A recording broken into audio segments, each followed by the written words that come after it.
The man is obviously a lunatic. It's apparent that his actions can only be described as the ravings of a madman.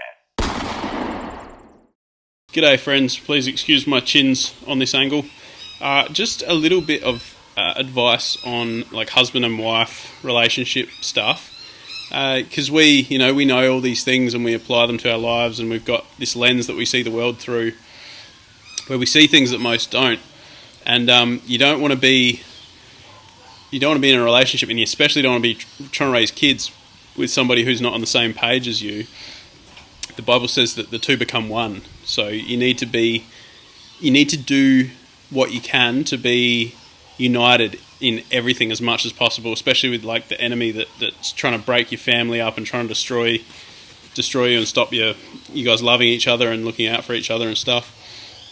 He's very real and he's very clever, and if there's any gaps in what you guys believe, in what a couple believes, the devil will go for that, and he'll just chip away at that spot until it becomes this massive thing, and you won't see it coming because you're a guy and you're like, oh, I'll just ignore the problem and it'll go away. It'll just get worse and worse. So here's just my tips. Obviously, I had relationships and children with people in the past that this was outside of God.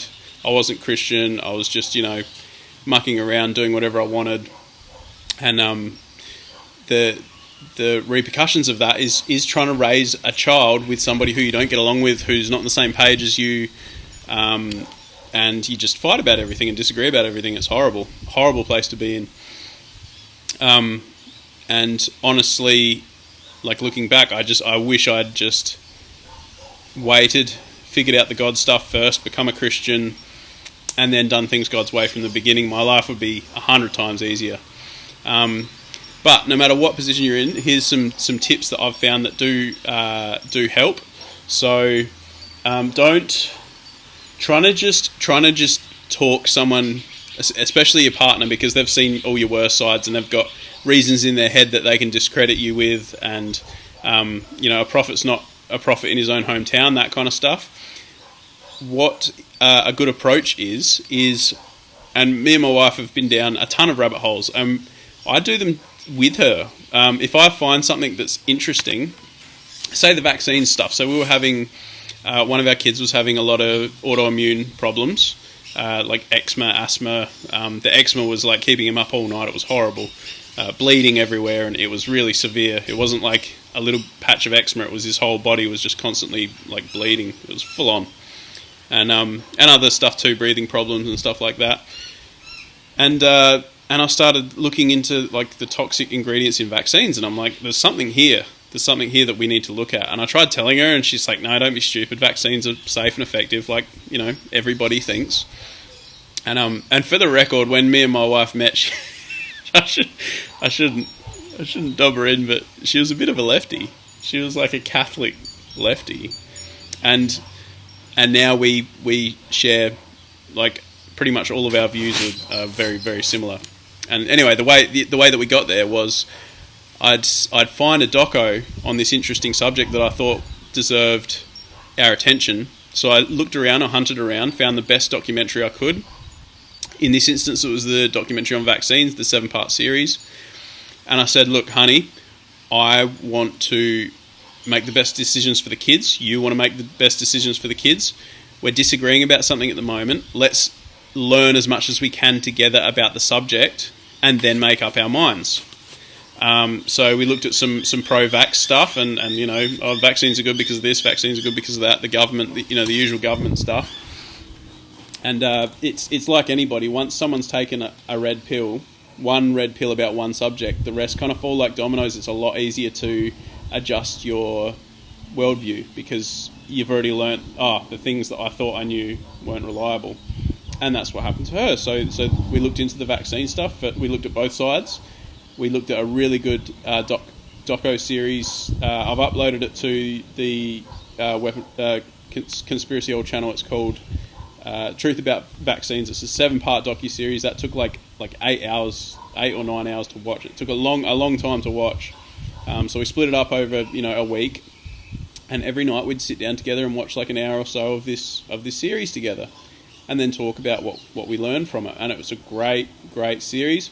by the end of the series, we were both on very similar pages. She was like, "Oh, there's a couple that I still want to look into," and I was like, "Nah," but we knew the same things. We learnt the same things, and we learnt it together and talked about it together.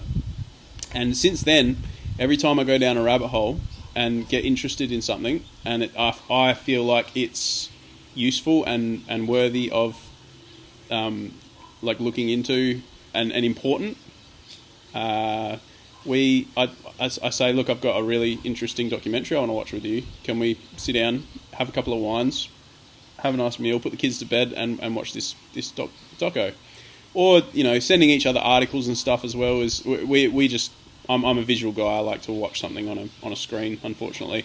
But yeah, just try and go down rabbit holes with your partner. And hanging with like-minded people is huge. I can't stress that enough. So my wife actually said a couple of days ago, she's like, I would not have the faith in God that I have now if you weren't constantly watching conspiracy documentaries. And she'd overhear them while I'm in the kitchen. I'll be cooking something and watching something playing in the background. And the last one that I was watching last night was Hollywood's Agenda Against God or something like that. Hollywood's War with God. It's just this old doco on Gnosticism in Hollywood and all the movies.